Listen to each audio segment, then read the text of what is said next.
매일 이른 아침 시장 근처의 작은 공원에 가면 어김없이 눈에 띄는 정정하신 할머니 한 분이 계십니다.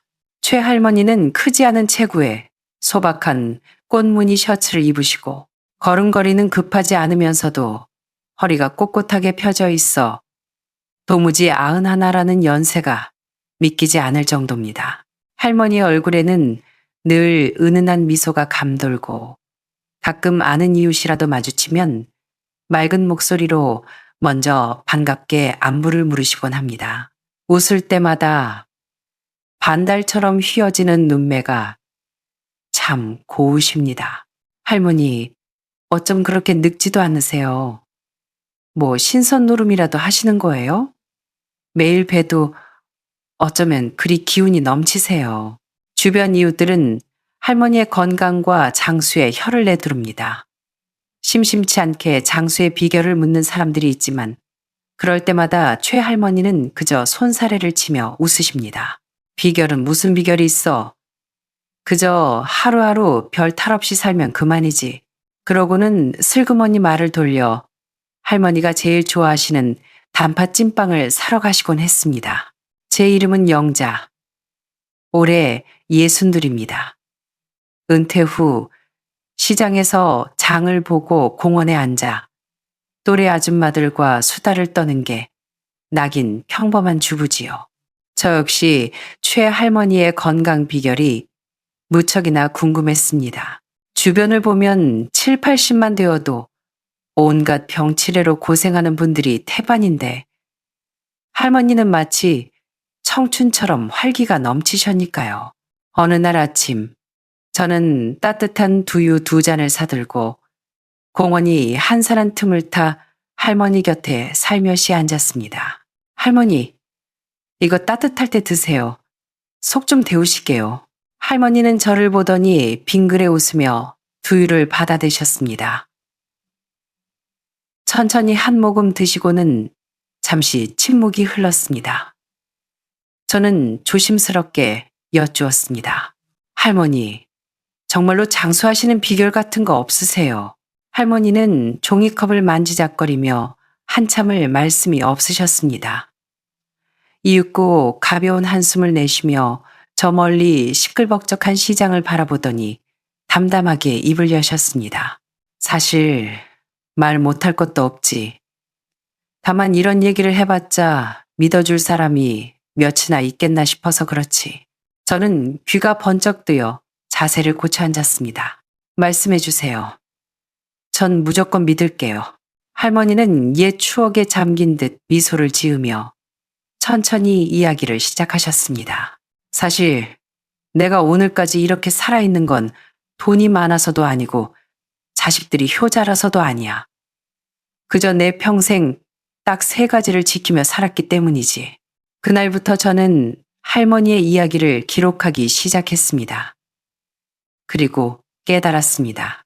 장수의 지혜란 억지로 챙기는 보약이나 운동법에 있는 것이 아니라 일상의 마음가짐과 생활 태도 속에 숨어 있다는 것을 말입니다. 이야기를 시작하기 전에 제 글을 받아보실 수 있도록 구독 버튼 한 번만 눌러주세요. 여러분의 응원이 큰 힘이 됩니다. 그럼 최 할머니가 들려주신 이야기를 전해드립니다. 내 나이 91, 기력이 조금 달리는 것 빼고는 크게 아픈 곳이 없어. 내 또래 친구들은 대부분 저 세상으로 떠났고 개중 살아있는 몇몇도 병석에 누워있거나 요양병원 신세를 지고 있지. 사는 게 아니야. 하지만 난 90이 넘어서도 내 발로 걸어다니고 내 몸 하나 건사하며 살아. 지금 막내 아들네 얹혀 살고는 있지만 며느리 손 안 빌리고 패 끼치지 않으려 노력한다네. 사람들은 90 넘은 노인이 밥 잘 먹고 잠 잘 자고 젊은이보다 더 깜빡이지 않고 사니 부럽다고들 해. 굳이 비결을 꼽자면 나는 이 3가지를 철칙으로 여기며 살았어. 첫째, 항상 마음을 편하게 먹고 억지로 애쓰거나 속 끓이지 않는다. 나는 원래 성격이 느긋해. 무슨 일이 닥쳐도 서두르는 법이 없지. 성격이 느리고 무던하다 보니 누구랑 얼굴 붉히며 싸울 일도 없었어. 영감이랑 사이도 참 좋았지. 나는 평생 직장 한번 다녀본 적 없어.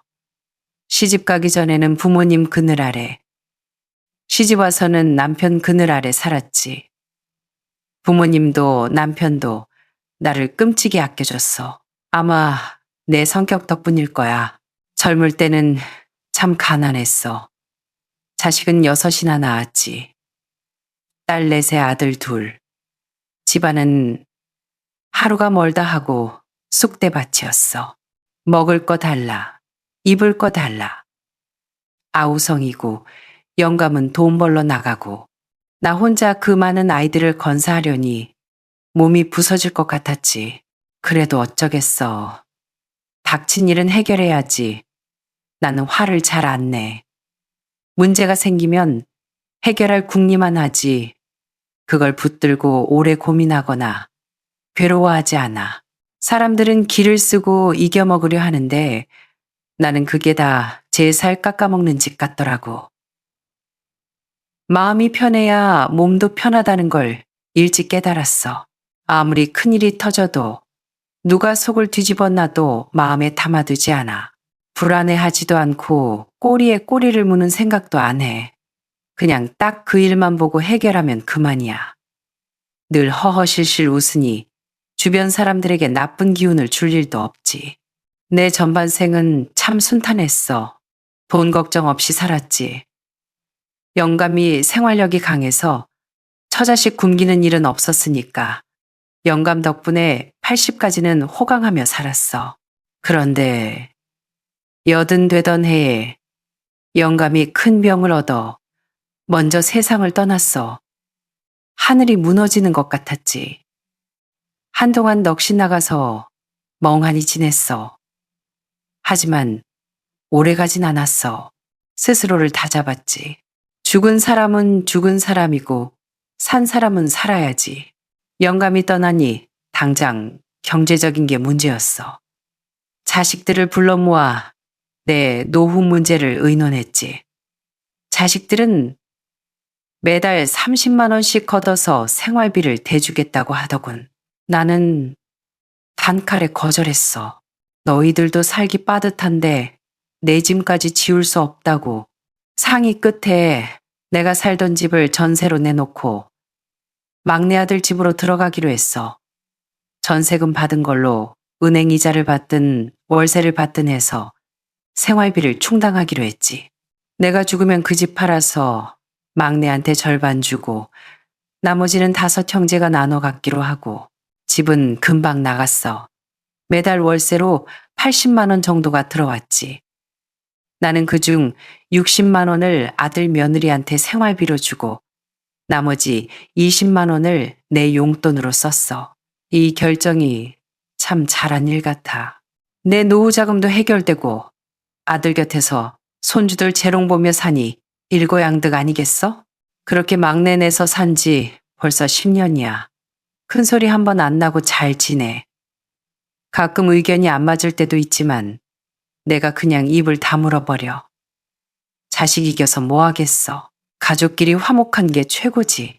둘째, 꾸준히 몸을 움직이고 소박하게 먹는다. 노년의 건강만큼 큰 복이 어디 있어. 나는 평생 운동을 놓지 않았어. 젊어서 애들 키우느라 눈코 뜰 새 없이 바쁠 때도 매일 30분씩은 꼭 조깅을 했어. 늙어서도 마찬가지야. 그 덕분인지 병원 문턱 밟을 일이 거의 없었지.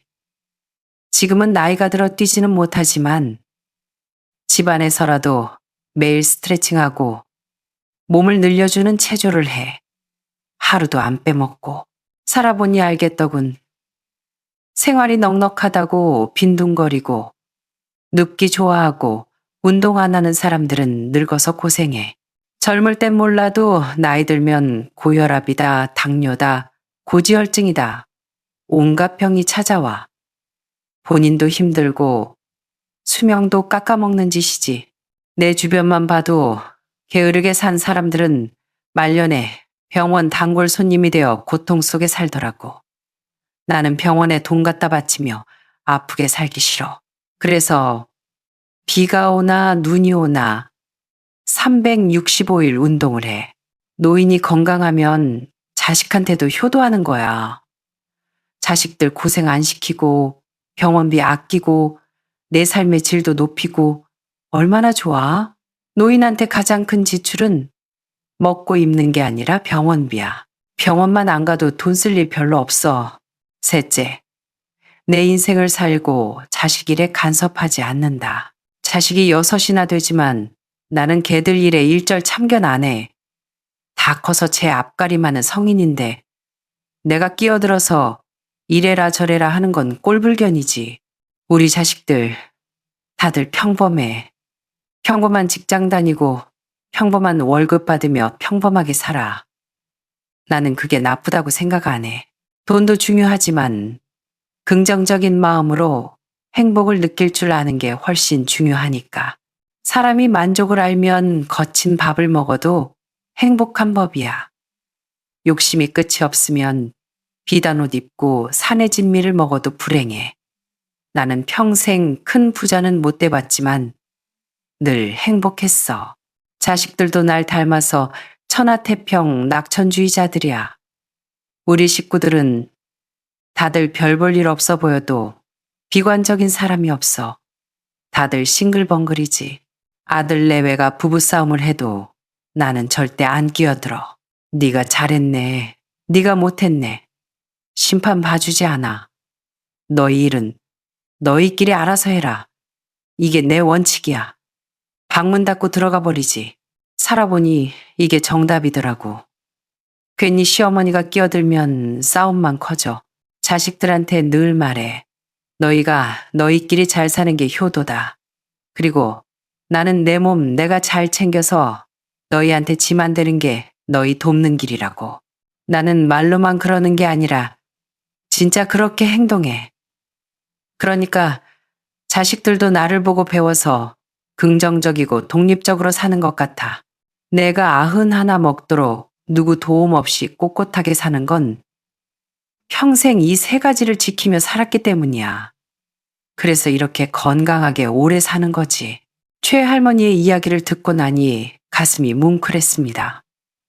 할머니의 지혜는 복잡한 이론이나 거창한 양생법이 아니었습니다. 그저 마음을 비우고 욕심내지 않으며 현재에 만족하는 단순하지만 깊은 진리였죠.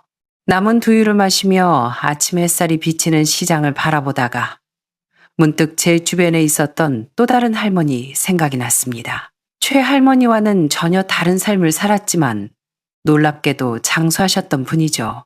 그분은 68의 낙상사고로 하반신 마비가 되어 침대에만 누워 계셨던 분입니다.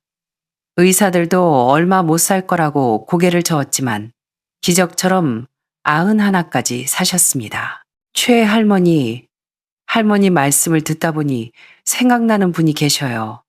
할머니랑은 정반대로 사셨는데 그분도 참 오래 사셨거든요. 최 할머니가 호기심 어린 눈으로 저를 쳐다보셨습니다. 그래? 어떤 분인데? 저는 또 다른 기적 같은 장수 이야기를 들려드리기 시작했습니다. 이건 제 남편의 할머니, 그러니까 시할머니의 이야기입니다. 시할머니는 68세 때 지붕에서 떨어지는 사고를 당해 하반신을 쓸 수 없게 되셨습니다. 좋다는 병원은 다 다녀봤지만 의사들은 하나같이 고개를 저었죠. 나이도 많고 척추를 다쳐서 가망이 없다고요. 의사들은 말했습니다. 노인이 움직이지 못하면 근육이 마르고 장기가 쇠약해져서 오래 못 버팁니다. 길어야 몇 년일 겁니다.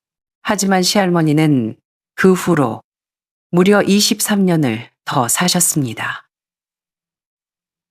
건강한 사람도 91세까지 살기 힘든데 20년 넘게 누워만 계셨던 분이 그리 사신 건 정말 기적이었죠. 가족들은 그 기적의 이유를 3가지로 꼽습니다. 첫째, 남의 일에 신경 끄고 오직 내 삶에만 집중한다. 시할머니는 진짜로 지금 이 순간을 사는 분이셨어요. 제가 시집 오고 처음 인사를 갔을 때부터 할머니는 늘 웃는 얼굴이셨죠. 말씀은 별로 없으셨지만 곁에 있으면 마음이 편안했어요. 할머니는 집안일에 일절 관여하지 않으셨어요. 누가 돈을 얼마나 버는지, 손주가 시험을 잘 봤는지, 며느리가 살림을 잘하는지 못하는지 전혀 묻지도 따지지도 않으셨죠. 마치 살아있는 부처님 같았어요.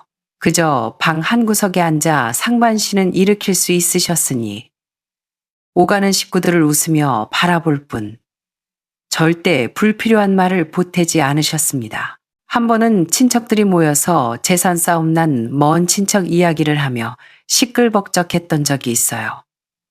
누가 욕심쟁이라느니, 누가 손해를 봤다느니, 거실이 온통 남 흉보는 소리로 가득했죠. 제가 슬쩍 할머니 눈치를 보니 할머니는 아무런 관심도 없다는 듯 평온하게 앉아 계셨어요. 사람들 말이 좀 잦아들자 할머니가 느릿하게 한마디 하셨습니다. 사람들아, 인생은 각자 사는 거야. 남 사정 신경 써봤자 내 속만 시끄럽지. 그 말이 뇌리에 박혔습니다. 요새 사람들은 남의 일에 얼마나 관심이 많나요? 연예인 가십에 악플 달고 이웃집 숟가락 개수까지 참견하려 들잖아요. 하지만 할머니는 철저히 자신에게만 집중하셨어요. 제가 한번 여쭤봤어요. 할머니, 저희 사는 거 안 궁금하세요? 할머니는 웃으며 대답하셨죠. 다 큰 어른들이 알아서 잘 살겠지. 내가 물어본들 뭐 할 거고 걱정한들 뭐 하겠니? 괜히 집만 되지. 자식 걱정, 손주 걱정에 밤잠 설치는 요즘 노인들과는 달랐습니다. 시할머니의 지혜는 내려놓음에 있었어요. 내가 할 수 없는 일은 과감히 잊고 누릴 수 있는 평온함만 누리는 것. 시어머니가 이웃 흉을 보며 투덜거릴 때도 시할머니는 딱 한마디 하셨죠. 남의 집 일에 말 얹지 마라. 우리만 잘 살면 된다. 그때 깨달았습니다. 사람을 늙고 병들게 하는 건 육체의 노동보다 마음의 번뇌라는 걸요. 할머니는 에너지를 낭비하지 않으셨던 거예요. 남과 비교하지 않고 미래를 걱정하지 않고 과거를 후회하지 않는 그 가벼운 마음이 장수의 비결이었습니다. 어디서 봤는데 104세 할아버지의 장수 비결도 남의 일에 참견 안 하기였다더군요. 쓸데없는 곳에 기운을 빼지 않으니 배터리가 오래 가는 것이겠지요. 둘째, 든든한 정서적 지지자가 있었다. 시할머니가 쓰러지신 후 시할아버지는 89세로 돌아가실 때까지 22년 동안 할머니의 손발이 되어주셨습니다. 대소변을 받아내고 밥을 떠먹이고 씻기고 그 긴 세월 동안 할아버지는 할머니 곁을 떠나지 않으셨어요. 친구들이랑 놀러 다니는 것도 장기 들어가는 것도 마다하고 오직 할머니 곁을 지키셨죠. 제가 존경하는 건 할아버지가 단 한 번도 짜증을 내거나 불평하는 걸 본 적이 없다는 거예요. 시집살이 10년 넘게 하면서 단 한 번도요. 제가 여쭤본 적이 있어요. 할아버지, 힘들지 않으세요? 지겹지 않으세요? 할아버지는 덤덤하게 말씀하셨죠. 사람이 의리가 있어야지. 내 마누라인데 내가 안 거두면 누가 거두나. 평생 고생만 시켰는데 그 말이 얼마나 뭉클하던지요. 보통 긴 병에 효자 없고 병수발에 부부 사이도 금 간다고 하잖아요. 하지만 할아버지에게 간병은 의무가 아니라 사랑이고 의리였습니다. 욕창이 생길까봐 밤낮으로 할머니 몸을 주무르고 뒤집어 주셨어요. 남 손에 맡기면 내 맘이 안 놓여 하시면서요. 만약 할아버지가 툴툴대고 눈치를 줬다면 시할머니가 마음 편히 사셨을까요? 아마 미안함과 스트레스로 일찍 돌아가셨을 겁니다. 할아버지의 지극한 사랑과 정서적 지지가 할머니를 살게 한 가장 큰 원동력이었습니다. 셋째, 뜨끈한 온돌방구들장의 힘. 시할머니 댁은 시골의 오래된 구옥이었는데 아궁이에 불을 때는 재래식 온돌방이 있었습니다. 한국 사람이라면 뜨끈한 아랫목이 얼마나 좋은지 아실 거예요. 할머니는 비록 걷지는 못했지만 1년 365일 따뜻한 구들장 위에 앉아 계셨습니다. 의사들이 우려했던 건 혈액순환 장애로 인한 욕창이나 장기 부전이었는데 이 온돌이 그 문제를 해결해 준 셈입니다. 엉덩이와 다리가 항상 따뜻하니 혈관이 수축되지 않고 피가 잘 돌았던 거죠. 마치 24시간 찜질을 하는 것처럼요. 한겨울에 시골집에 가면 밖은 칼바람이 불어도 할머니 방에만 들어가면 후끈한 열기에 몸이 녹아내렸습니다. 할머니는 두꺼운 소미불을 덮고 아래목에 앉아 우리를 맞이하셨죠. 어서 이불 속으로 들어와라. 손실이다. 한의학에서도 그러잖아요. 두 한쪽 열머리는 차게, 발은 따뜻하게 일하고. 노인이 되면 양기가 부족해지는데 뜨끈한 온돌이 할머니의 부족한 양기를 채워주고 면역력을 지켜준 것입니다. 만약 차가운 침대 생활을 하셨다면 그렇게 오래 버티지 못하셨을 겁니다. 시할머니는 이 온돌 위에서 몸도 마음도 따뜻하게 데우며 20년을 넘게 버티셨습니다.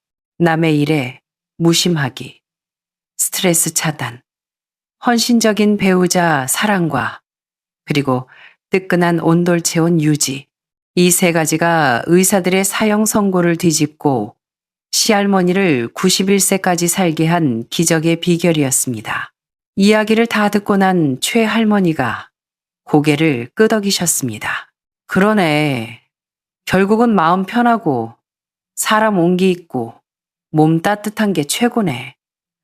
움직이든 못 움직이든 그 이치는 똑같구먼. 저도 마주보고 웃었습니다. 두 할머니의 삶은 모습은 달랐지만 관통하는 지혜는 하나였습니다. 장수는 단순히 오래 사는 것이 아니라 마음의 고통 없이 평온하게 사는 것. 쓸데없는 걱정으로 나를 갉아먹지 않고 주어진 인연과 환경에 감사하며 순리대로 사는 것. 집으로 돌아오는 길, 파란 하늘을 올려다보며 저도 다짐했습니다. 사소한 일에 핏대 세우지 말자. 남의 인생 기웃거리지 말고 내 인생, 내 행복을 챙기자. 어쩌면 그게 진짜 불로장생의 비결일 테니까요. 오늘 이야기가 마음에 드셨나요? 그렇다면 구독과 좋아요 부탁드립니다. 여러분의 인생 후반전이 지혜롭고 평온하길 응원합니다.